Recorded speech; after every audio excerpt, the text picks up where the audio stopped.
오늘의 주제는 혈압의 경고, 고혈압입니다. 뇌졸중 환자의 90%, 심근경색이 60%가 고혈압으로 발생하고 침묵이 살인자라고 불리기도 합니다.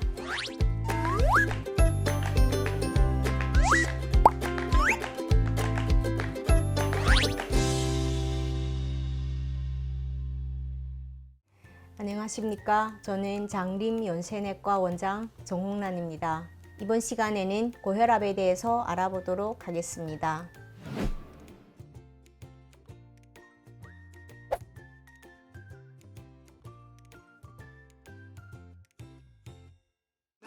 어떤 상태를 고혈압이라고 하나요? 수축기 혈압 140, 이완기 혈압 90 이상일 경우 고혈압으로 불리고 정상 혈압은 120에 80 이하로 생각하고 있습니다.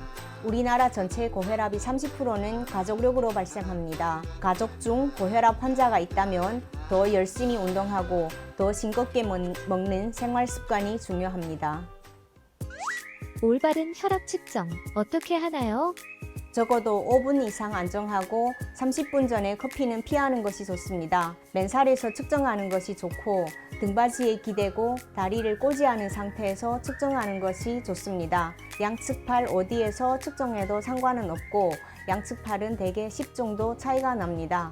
하루에 혈압 30 정도 차이가 나는 것은 정상입니다.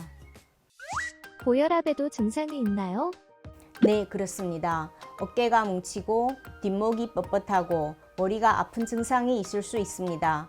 뇌압이 올라가고 어깨로 가는 혈관이 좁아져서 혈액순환이 잘 안 되어 발생하는 증상입니다.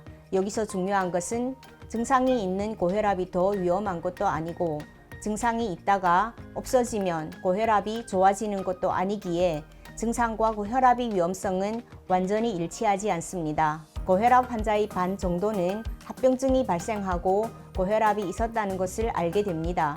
이런 이유로 고혈압은 침묵이 살인자라고 불리기도 합니다. 뇌졸중 환자의 90%, 심근경색이 60%가 고혈압으로 발생하고 중풍의 위험성, 심근경색의 위험성도 2배로 증가합니다.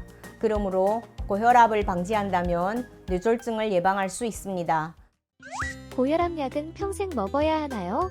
많은 환자분들이 질문하십니다. 반은 맞고 반은 틀린 말입니다.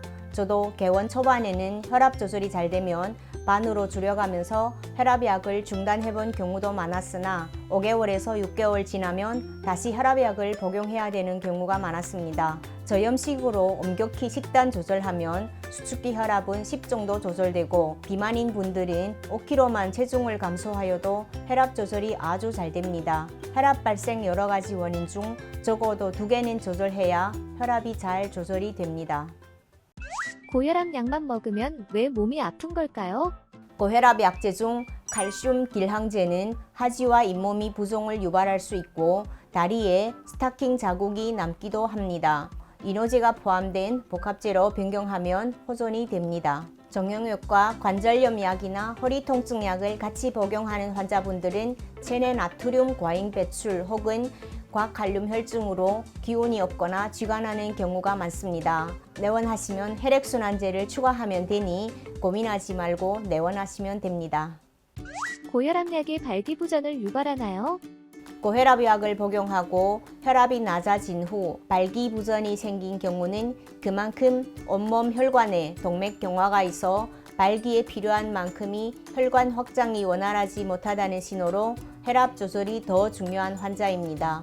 이뇨제, 베타 차단제 등 다른 기존의 혈압약으로 변경하여 발기부전의 빈도를 줄일 수 있고 혈압 조절이 2개월에서 3개월 유지되면 일시적인 발기부전은 호전됩니다.